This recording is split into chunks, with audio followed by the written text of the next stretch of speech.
Welcome back, guys, to another Warpath video. If you guys are new to the channel, hit that subscribe button, hit that like icon. I sure do appreciate it. Leave a comment down below of how you feel about the new video and some of the new update notes.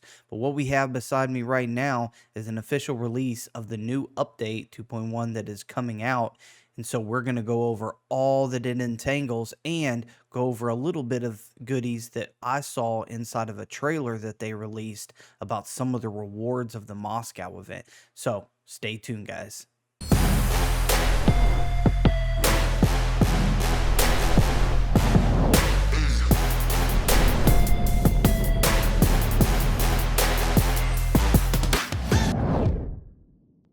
One of the newest things that I saw inside of the update and the trailer release for this Moscow event that they just came out with, guys. So this is super, super cool. Love this little trailer going on right here.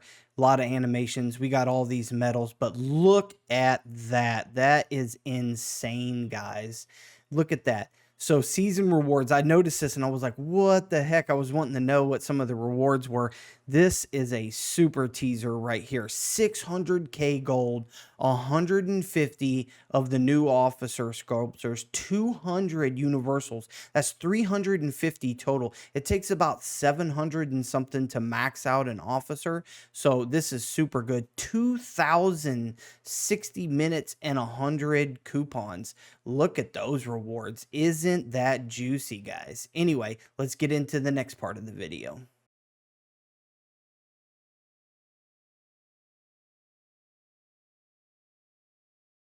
All right, guys, finally we got a new event. Woohoo! More goodies, right? That is excellent, man. We've been wanting more ways to get more supplies, more rewards with events. Finally, they've came out with the Raven event. Super pumped up about it. Minesweeping edition. Why do I say that? Because the Minesweeping edition is going to, be able to get gold. It says that our new Minesweeping edition gameplay enables commanders to reap gold officer statues, gold part blueprints, and other awesome rewards. I would think that it would probably be some resources or speeds or something. But nevertheless, it's a new event. I'm glad they finally started coming out with more PvE stuff so that people can grow. Okay. Now, the cool thing about this is it comes in 6 difficulty levels, and you have to start out at the baseline and work your way up. Now, that's a lot like in Rise of Kingdoms, like the Karuk event and other events where you have to start off on the easy and then work your way all the way up to hell mode. If you guys have played that game, you know what I'm talking about, but this is very similar.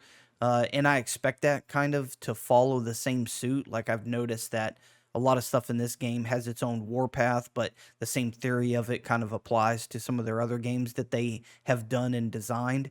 But anyway, the difficulty level is gonna have 50 Raven spies or 50 Raven secret bunkers, right? They're gonna get harder, and you're gonna have to search them, and of course it's gonna cost 30 energy to do the bunker, which it always took energy in Rise of Kingdoms, or uh, yeah, it's just is what it is. So you better have a lot of energy saved up to be able to do these events.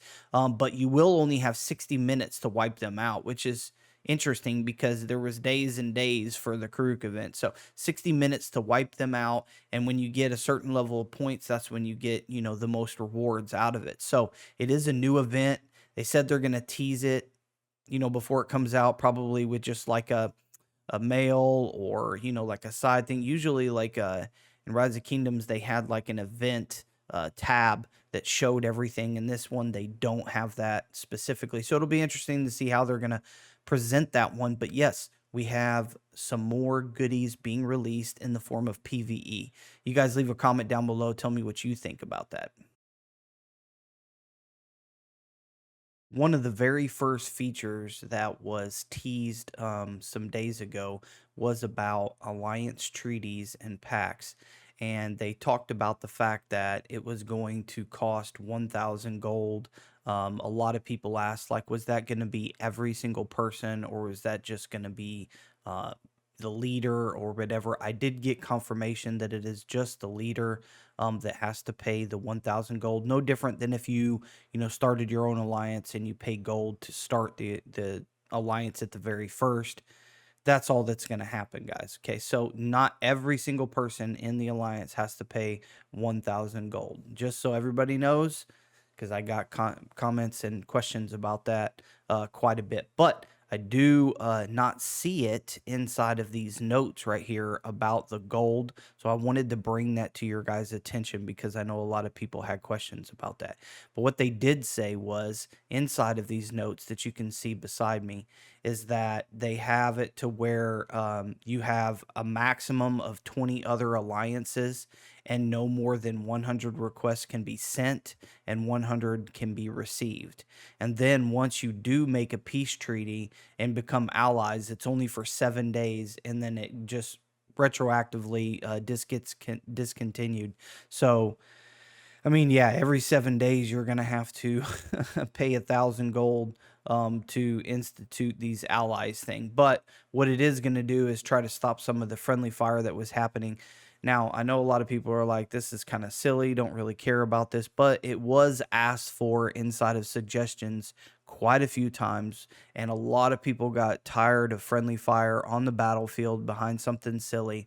So I just want you guys to know this has been a request for some time now, and they've implemented it. So good for them for going by the suggestions in the community that wanted to do this. But this is one of the new functions that they have for eliminating some of the things that allies do. What it does do, guys, this is my opinion, okay? So that I don't keep on this a lot, I'm going to bring something up because nobody has talked about this, but it's super important to me.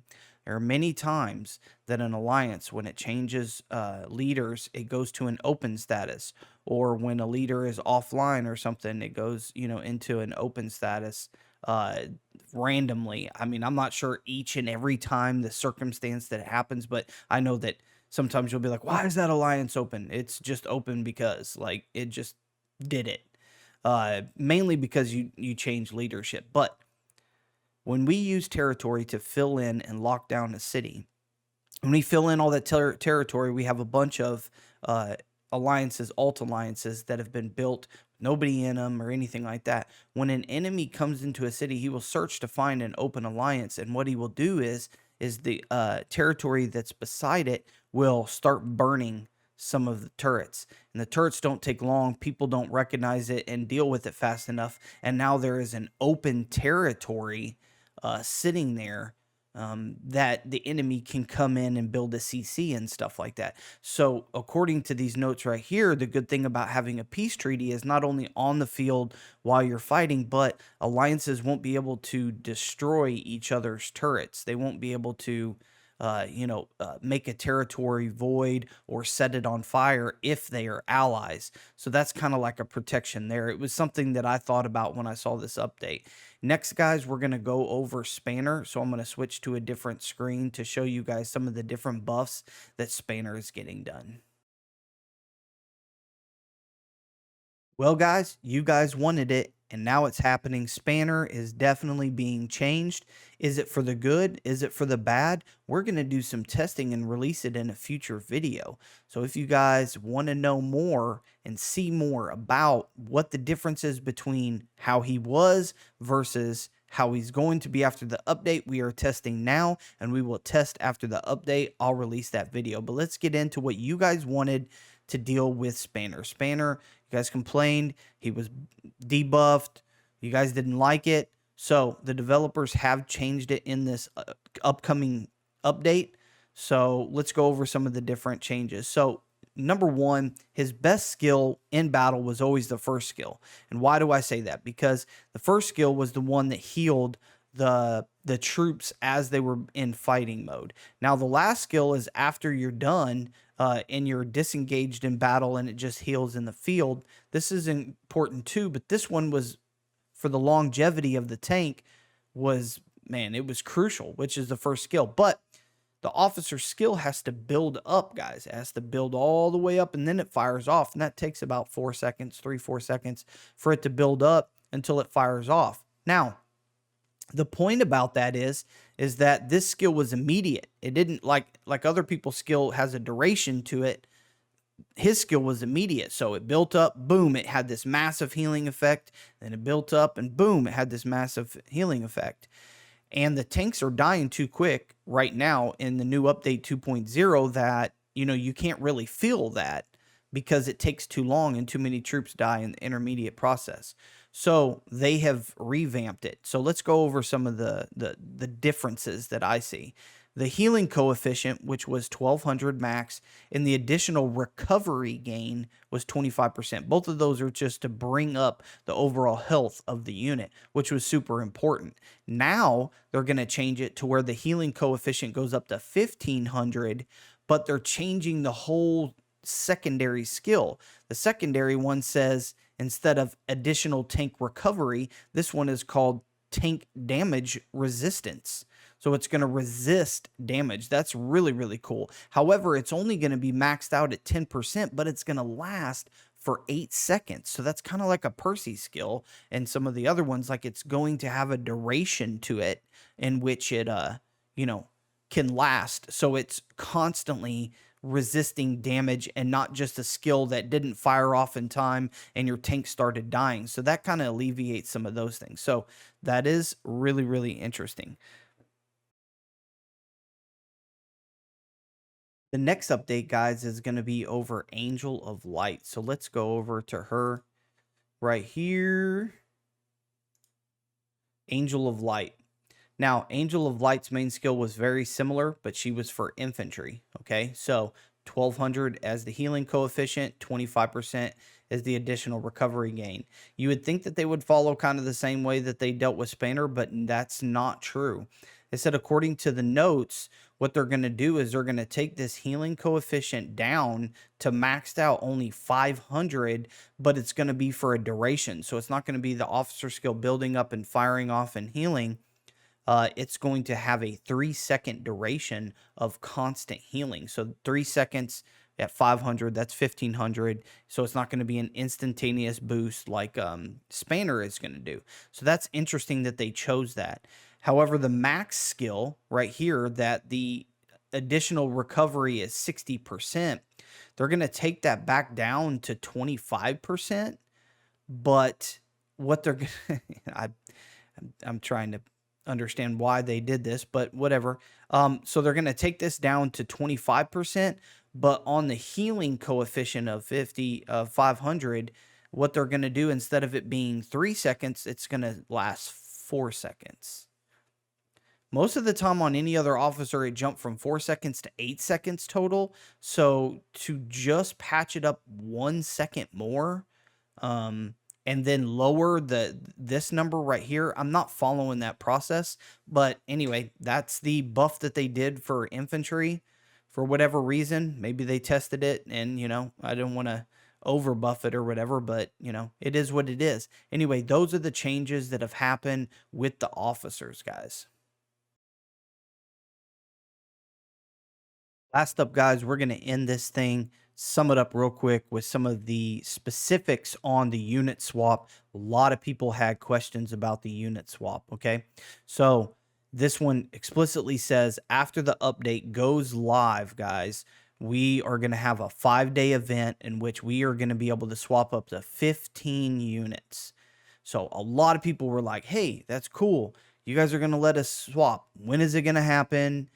How many is it going to be? Am I going to swap one? How long do I have? Like, is it a ticket? How is this going to roll out? Well, it's going to roll out like an event. 5 days long, you're going to get 15 different swaps. I think that's amazing, guys. I mean, honestly, for people who want to rearrange and get that 7.2 or have a different unit altogether, being able to swap out 15 units is going to be super, super amazing. Now, some of the other things that they changed was they changed a lot of the benefits inside of things. So the data optimizations is modified the benefits gained when performing alliance research, items, battlefield observer, and military academies as followed. The battlefield observer is it changed the arms XP gained earned from Raven defeats from 10, 20, 30, 40, 50 to 10%, 20%, 34, 30, 40, 50%. And then the military academies changed the officer XP gained from the numbers. I'm not going to say them all, to percentages. And why did they do this? Because it says that the arms XP is no longer earned from defeating Raven guards defending the Raven bunkers. So you're actually getting things from defeating the bunker, not the actual troops defending it. And so that led to a big thing, because a lot of people were asking me, like, if you kill the bunker and then you just leave the troops and you back out of it altogether, like, you're missing out on arms XP. Well, now you're not getting any arms XP out of that. So that's pretty interesting update. Not sure how I feel about that one though, but hey, you didn't gain that much, but it is what it is. The final thing is it reduced the number of points you need to occupy villages after 200. That's super crucial, because a lot of people that are in level 3s that have, a certain amount of turrets already done, they're just super expensive, guys. They're just ridiculously expensive. And so I'm sure a lot of people are going to be happy about being able to build at a much, much cheaper cost. So anyway, guys, that's the update that's going to roll out. Tell me what you guys think in the comments down below, and we'll see you next time. Peace.